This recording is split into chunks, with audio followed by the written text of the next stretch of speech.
Welcome into this week's vlog. I hope you really have a lot of fun. If you're enjoying them, do me a huge favor, leave a like on the video. And if you saw me post this in a community post or on Twitter or something, make sure you subscribe or follow to the channel. I do 2 vlogs a week.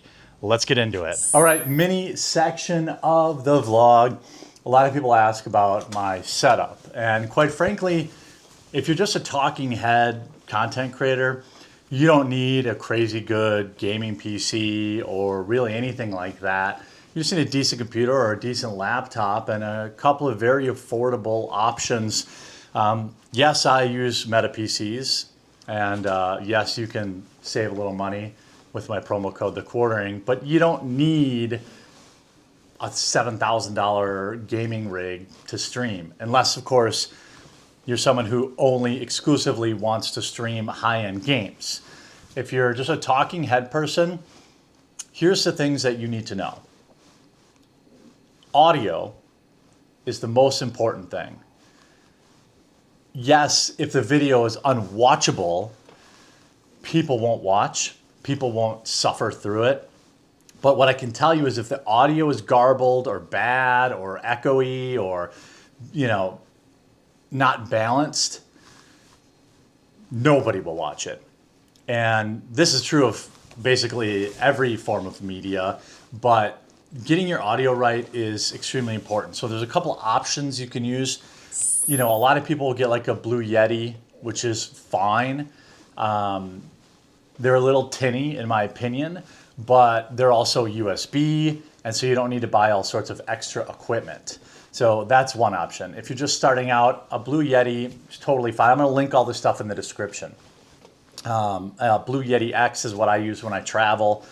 If you want to go a little nicer, then you want to use the podcaster setup. Then this is a Shure SM7B. The newer models of this actually have built-in amplifiers in them. The older models, what you'd want to do is, if you're going to use a condenser mic, you need a couple of things. You need an interface. A lot of people get by with something cheap like a Scarlett 2-input, like 2i2 or whatever it is. I use a Go XLR so I can have like real live setting changes. That's what this is. So you can do that. I also have a Rodecaster that also works incredible. It's actually better than the Go XLR. It's just, they don't even make the Go XLR anymore. I have 2 of them brand new in a box. So in case, this breaks, I can just swap it in and I don't have to deal with it. But the Rodecaster is also great. I use that on the road and it is better than the Go XLR. But again, if you're just starting out, just get a Blue Yeti X and a simple webcam. Now, there's a couple of options at webcam. This is a Razer 4K, Cairo, whatever it is. Yeah, Kaio V2. They had a V1 that I liked better than the V2.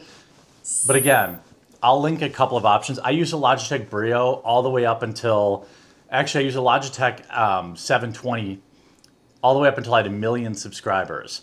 So don't let anyone tell you need to buy a DSLR camera or don't spend thousands of dollars on a camera. It doesn't matter. Another option is just using your cell phone. You can use something like, hold on a second. Something really simple like this, made to hold a cell phone. This costs about $2, and then you probably already have a cell phone. And for people that think, well, the audio on the cell phone sucks. Well, Bluetooth microphones work with your cell phone. So things like the DJI, Rode, and these are the 2 I've used. There's a third brand I'm not thinking of right now. Sennheiser probably has one. But I would just go with probably the Shure or the DJI, just because their software is most integrated in cell phones. So you can build a multi-million subscriber YouTube channel with a $5, phone stand and your cell phone, but you can't skimp on the audio. I think these lav mics, these little lav mics with the puffball on them that you see, I have on my shirt right here. I think they're okay. They're not as good as like a condenser microphone, but it's way better than cell phone audio. And make sure you test, like, how many buttons down should you put it? How loud is your voice? How loud is the surrounding area? How loud is, you know, all this other kind of stuff. Now, more advanced setups, you know, like this, I have a DSLR with a ring light on it. That's a Godox Ring 72. That helps keep the bags under your eyes not look so bad. And then it just is a straight HDMI in into my computer, and it's just another input. You don't need that. If you're a pretty girl and you want to look your prettiest, okay, fine. I mean, I could absolutely use this camera, which I think looks incredible for what it is. And this is a DJI, DJI, it's a little canister one. I think Pocket 3, that's what it is. I can link that in the description too. The DJI Pocket 3 is incredible. It's sitting on a microphone. It has a gimbal, so you can move it around, and it doesn't the camera moves, but it's not shaking. Something like that would work great too. And the DJI Pocket 3 actually comes with a microphone. So you could use your Pocket 3, the included microphone combo, and be up and running. I want to circle back to something I forgot. So if you can use a condenser mic that does not have a built-in amplifier, now the newer SM7Bs have it, you're going to need something called a cloud lifter or similar. A cloud lifter is simply clean dB boost, decibel boost, and I believe it's 10 decibels. Condenser mics are incredible, and they're great for vocals and all that kind of stuff, but you've got to talk very loud. And I talk pretty loud, and it's still quiet. Now, you could always up the audio in post, but the cleanest way to do it is preamp. So you run this into a little blue box. I'll put a link to that, and then it goes into your XLR input. These have XLR. These are like music cables. So that's why you need the interface, because there's no XLR input on computers. So you go from this XLR output to something like a Scarlett or the Rodecaster or the Go XLR, and then that goes into your computer via USB. I know it sounds complicated, but it really isn't. It's simple. And again, SM7B I think is your best overall audio, but if I could give any advice, it's to get it all right before you film. This is how I always was, even in my bands. You know, I've been in many bands over the years, recorded maybe 10 albums over the years. And the key is getting it right in the live shot. So get your lighting right, get your audio right, do a bunch of test recordings, and that way you're not having to fiddle with any editing. And once you have it set up how you like it, you know, mark where your camera is on your desk or on your floor. Mark where your microphone should go. So then if anything gets moved, you can move it back to where it was, to where all your settings were. That's exactly how I do it. I don't do much editing in my main videos, but I just come down here in the morning, turn it on, nothing's moved, camera's there, the lights are the same. I don't even turn the lights off at night. Everything stays on, so it all just works. But the key takeaway with that is get it right the first time. This is true, right? Measure twice, cut once. This is true of basically everything in life. You don't want to spend forever in post trying to tweak your audio levels or do this or do that. Get it set how you want it. Write down all the settings that you have. Mark where your camera goes, where your mic goes, all this kind of stuff. And that way, you just have to turn it on and record. If you're constantly like, oh, I want to turn it up a little bit, turn it down a little bit, well, change those settings on your microphone. Bump the decibels on your microphone or your input. If your shot is too dark, bump your lights. Because anything you edit in post is never going to look as good as doing it in real light. Natural light is the best. The yellow light, you don't want the white lights. Most LED lights, so I have a lot of these LED lights, which I can link to. They're cheap. They're GVM.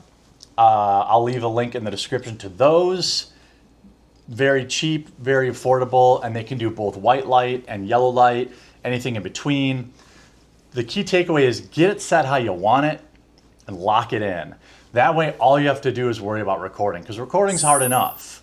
So, you could set up your own content creation factory and you should set it up for less than $500. You should just get a USB mic, like a Blue Yeti X, and a webcam. Or you get something like this, DJI Osmo Pocket 3 with included microphone, done. Don't go out and spend $1 million on your setup, because decent video and good audio is all you need. You don't need a $10,000 gaming computer. You don't need a DSLR camera. These are niceties once you can afford the business write-off. Yes, the DSLR looks a little bit better, but it's not crucial. So many people think, I'm gonna start streaming, I'm gonna start creating videos.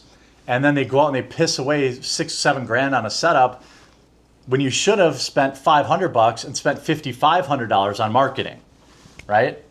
Promoting your videos, buying ads. You don't need all this fancy stuff. Or your cell phone. Like I said, your cell phone with like a DJI mic, it's all you need. So less than $500 if you're starting out fresh. You don't even need a computer. You could edit right on your phone if you wanted to. But this is the stuff I use. I use a Corsair Streamlabs keyboard, which has my streaming shortcuts here. So I can go and change the buttons on the numeric keypad to do different things, whether it's play music or check my audio. But again, that's down the road. So don't dive in too deep. The number one most important thing is consistency. And I'm talking in video, audio, and your output schedule. Start there, and then you can buy all the fancy stuff later. So I hope this was helpful. Now we got a fun, quick little segment here.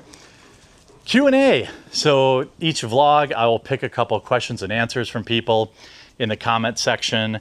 And this one, which might be on the screen right now, is like, what was life growing up as a twin? I think it was awesome. I'm a fraternal twin. I have a sister. We shared birthdays, but my parents were always so good. Like, even to this day, at 43 years old, my mom makes sure that me and my sister have the exact same number of presents to open on Christmas. Every birthday we had, we would get a sheet cake. One side would be He-Man, the other side would be Barbie. I would get gift bags. Remember when kids had gift bags at birthdays? My parents made sure that I got to pick out what I wanted in mine. She got to pick out what went in hers. There was never any special treatment. And I'll tell you what, having a girl as a fraternal twin comes in real handy around middle school and high school, because you have a constant funnel of her friends that you can date. My sister always loved that. But I just had a spectacular time as a twin. It was, and still is, great. I love my sister greatly. We have a bond that is tight. We don't have to see each other very often. I might only see my sister 5 or 10 times a year. She lives like 30 minutes away, but every time, everything's great. She knows she can call me if I need something. I know if I can call her if I need something. She's very successful in the medical field, and I'm proud of her. And growing up, it was awesome. So if you're a parent of a twin, as long as you make sure each twin feels special, then it doesn't matter. I mean, I remember, like, even when, let's say I wanted something expensive for Christmas. I think I wanted a PlayStation video game one year. My parents would maybe spend like $100 each on Christmas. So if I wanted a video game, my mom would be like, well, that means you're not going to get much else. I didn't care. I wanted Final Fantasy VII. So my mom would then, break up my other gifts into individual stuff to open, so we still had the exact same number of gifts to open. That's how attentive they were, how good they were about being twin parents. So I love them both greatly for that. And so post your questions in the comment section down below, and maybe it'll get answered next week. Obligatory German Shepherd content. Here's Ani Bonnie. Huckapuppa, look at what Huck killed a ball. And there's Ruby Dooby. Paying the tax. Huck's peeing. We'll keep that off camera. Ani bon bon bon bon bon. Hey, you. Are you a happy puppy? All right, let's get to the meat of this week's video, my biggest failure in life. Now, I could cop out a little bit, and I might cop out a little bit and say that it's that I'm too trusting. But the biggest failure I've ever had in my life is probably the Publica or exclusively games. These were projects that probably never should have gotten off the ground in the first place, and projects that cost me hundreds of thousands of dollars. And I look back at them and see it's okay to fail. I want to say that first and foremost. I know you're a good boy. Are you a good boy? It's not, there are losers that will make fun of things that fail. And okay, you want to be in this one, Huck? Okay, fine. I don't know if I'm still on camera or not, but enjoy Huck Cam. What's the old saying? You miss 100% of the shots you don't take. It's true, but I wish I had not taken these shots because it would have been much nicer to have that money in the bank earning 6% interest in X money right now. Exclusively Games is a website that I started along with the support of my viewers to give video game news that was not woke. And it was doomed to fail anyway because nobody wants to read about video game news and articles. I don't know why I thought it would be any different for me. But the main reason that site failed is because, well, I partnered with a moron. And unironically, it was Ian Miles Chong who stole money from the company and, from what I remember, allegedly, used that money to buy an e-girl that he was trying to impress an iPhone. Turns out the entire time he was stealing my money and not doing the work. He was supposed to be writing articles. I suspect he wasn't even writing those articles. I suspect that he was using AI or paying someone else to write them. I don't know that for sure. And the site was just doomed to fail. And then let's talk about the Publica. A Daily Wire competitor from people inside YouTube, had some big names behind it. But that also ultimately failed. And I don't want to disparage anyone, so I won't get too specific. But I'll say you have to be extremely careful when you're running a business, and that it's always better to run it by yourself. I'll just put it that way. That business, at one point, I had staff members who were still taking a salary from me while actively planning their own other competing website, but they were taking my money anyway. People checking out. My guess is they just never really liked me or wanted to work with me, but they just wanted my money. And that site failed. Both sites, though, failed because of me. I was too trusting in both cases. I thought people I hire work just as hard as I do and are just as committed to the cause as I am. But turns out most of them weren't. There were some very good staff members at both companies. But if you want to do anything, you got to do it yourself. I've learned this the hard way. Hundreds of thousands of dollars I lost on the Publica. Total financial disaster. Should have been successful. If everyone was bought in as much as I was bought in, it would have been. But the real reason that failed is not because people do what people do. It's because I thought foolishly that as long as I'm paying everybody, they'll be as bought in as I am and they'll work just as hard as I am. And I did not oversee things and rule with an iron fist like I should have. The same with Exclusively Games. I hired Ian Miles Chong. Yes, you guys wonder why I hate that guy. He called me crying on the phone when I caught him stealing company money, and really stealing donor money, because that was crowdfunded. He stole fizzy lifting drinks. He stole the money. And from what I can tell, what I remember is that he was paying an assistant with it when it was really just him giving money to an e-girl. Now that alone didn't tank the company, but the fact that the guy I was paying to run the site was not running the site failed. That's why it failed. Ruby Doobs, come here. Can you leave it for Papa? Come here. That's you, Huck. You're not Ruby Doobs. So ultimately, as much as cathartic as it would be to like throw individual people under the bus and expose all sorts of dirty laundry, it's still my fault. And that's the lesson I learned. Okay, Ruby, hold on. Leave it. If you want me to throw it, you have to leave it. Come here. Come here. Ow. What was that? What was that? I don't know. Was that your mama? Go find out. They're not buying it. I did hear something. I just don't know what it was. Anyway, a coward blames a failure on other people. Yes, I think other people involved in these companies would have given it a better chance of success, but I started it.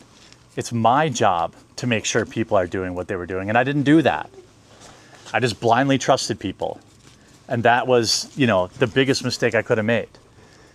Again, like I said, hold on. Ready, Ruby? Go get it. Whoop. She got blocked by Onyx. And I learned a lot from that. I'm not starting anything. At that point, I was like, the Publica took all of my savings. When I finally ended it, people were mad at me. But I had been bleeding cash for this company, thousands and thousands and thousands of dollars per month. But I never set it up right. I didn't set it up for success. I tried to launch too fast. I thought everyone will just go and subscribe and give me money, and we'll use that money to get bigger. And people did subscribe, and people did donate for Game Finder. So the ideas, our Game Finder was another one I thought would have been great and failed. I've had 3 different businesses started in my YouTube career, 4 if you include coffee, and only 1 was successful. The coffee has been successful. By the way, the coffee will be available via Walmart by the end of next month. For right now, you can get it at buycbc.com and get it shipped directly from Amazon. If you're a Prime member, you get it free overnight shipping. Help me earn back some of the hundreds of thousands I've lost. But at the core of all of these ideas, whether it was Game Finder, which was an app that was supposed to help people find other people to play tabletop games with, whether it was the Publica, whether it was exclusively games, all of them had an audience. All of them, there was a demand. It's just I failed at the execution. And that's why they failed. And so with coffee, that has completely changed my mindset. Now I micromanage everything, right down to the labels on the boxes, the print on the boxes, the colors of the boxes, the exact temperature the beans are roasted at, the amount of flavoring added to the flavored coffees, every decision, the stickers, the shipping, the wording on the Amazon listings, all written and edited by me. Nothing goes in this business. Nothing happens without me being personally involved. And that is the hugest lesson I learned from starting these other businesses, is essentially that you can't just hire people and expect them to be as dedicated as you are. That will never work.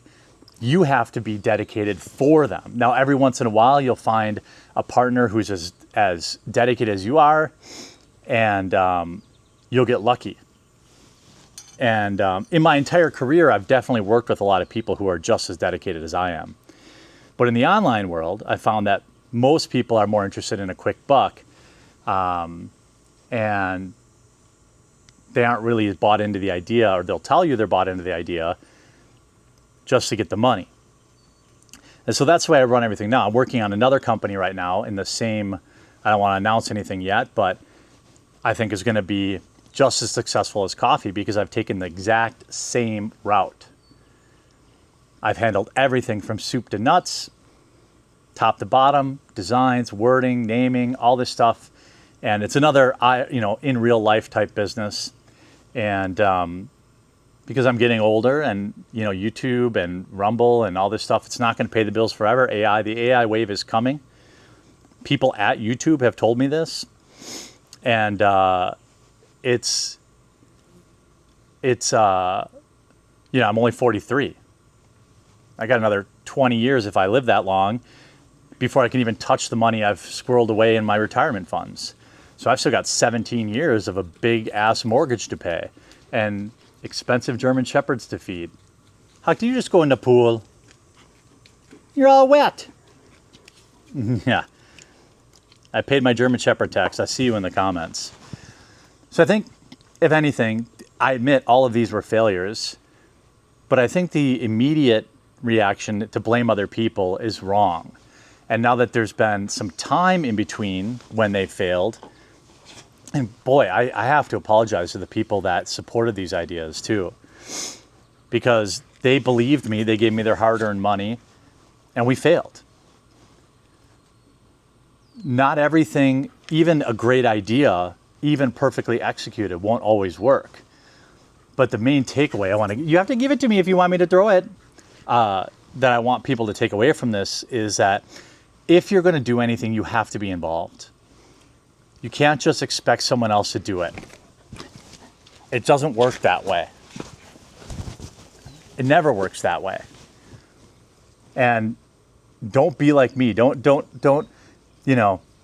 work with people and then just assume they're as dedicated as you are to the cause, because you will fail, like I failed multiple times. Now I've taken a completely different approach to how I run my companies now. And really, when I ran my search marketing agency, maybe we'll do it in a different vlog, somebody asked, like, how did you make all your money? Well, it wasn't YouTube. I ran a very successful search marketing agency for many years. I was very good at what I did. I worked with clients like Warner Brothers, Amazon, Dish Network, big Fortune 500 companies.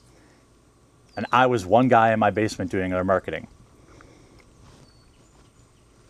Probably go back to that when YouTube's over. When the video's done, that's probably I'll go back to marketing. I'm very good at it. And I try to be a humble guy, but I'm good. I'm one of the best.